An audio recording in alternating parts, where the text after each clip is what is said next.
ఇక చెప్తూ పోతే ఒకటి రెండు కాదు, ఇప్పుడు నేను చెప్పినట్టు వనరులు విధ్వంసం, చివరికి ఫ్లోరోసిస్ లాంటి వ్యాధితో ఆ తమ్ముడు అంశాల స్వామి అనే తమ్ముడిని జలసాధన పోరాటం చేసిన దుశ్చర్ల సత్యనారాయణ గారు తీసుకుపోయి ఆఖరికి ప్రధానమంత్రి వాజ్పేయి గారి టేబుల్ మీద పండుకోబెట్టిన సమస్య పరిష్కారం కానీ దైన్యం.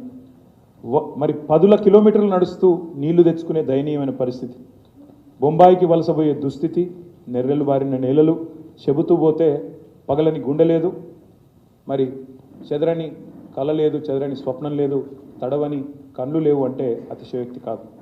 ఒక్క నల్లగొండ జిల్లాలో, నల్లగొండ అదేవిధంగా ఇతర జిల్లాల్లో ఫ్లోరోసిస్ దెబ్బకు 2 లక్షల మంది, ఒకరు కాదు ఇద్దరు కాదు 2 లక్షల మంది చివరికి వలసపోయే దుస్థితి, మానవరహిత జిల్లాగా, మానవరహిత ప్రాంతంగా నల్లగొండ జిల్లా మారిపోతుంది అని ఆఖరికి వరల్డ్ హెల్త్ ఆర్గనైజేషనే చివరికి చెప్పే దుస్థితి వచ్చింది ఆనాటి తెలంగాణకు. Next slide. మరి ఆ రోజు కవులు, కళాకారులు, జర్నలిస్టులు, రచయితలు ఎంతోమంది గలమెత్తినారు, పాటలు రాసినారు.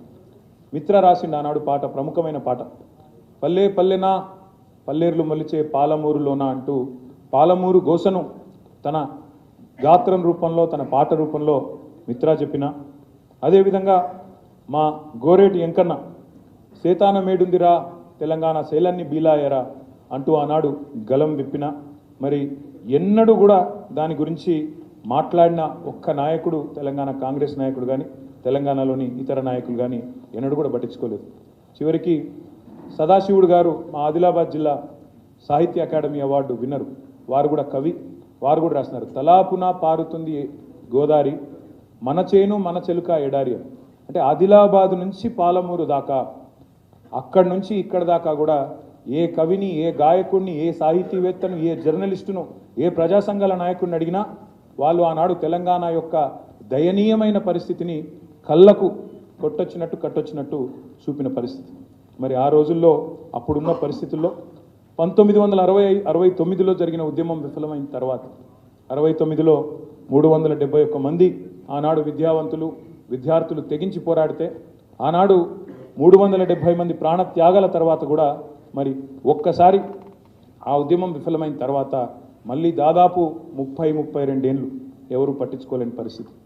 మరి ఎవరూ లేరు కదా అని చెప్పి చెలరేగిపోయిన సమైక్యవాదులు, వారికి తొత్తులుగా ఉన్న తెలంగాణ కాంగ్రెస్ నాయకులు, చివరికి ఏమైంది పరిస్థితి అంటే నానాటికి తీసుకట్టు నాగంబొట్టు అన్నట్టు అన్ని రంగాల్లో, ఈ రంగం ఆ రంగం అని కాదు, ఏ రంగం తీసుకున్నా తీరని వివక్ష, తీరని అన్యాయం ఆనాడు తెలంగాణది. మరి ఇప్పుడే చెప్పినట్టు నాడు కంటతడి పెట్టని తెలంగాణ బిడ్డలేడు, గుండెలు పగలని తెలంగాణ గడపలేదు అంటే అతిశయోక్తి కాదనే మాట కూడా నేను మీకు విజ్ఞప్తి చేస్తూ ఉన్నాను.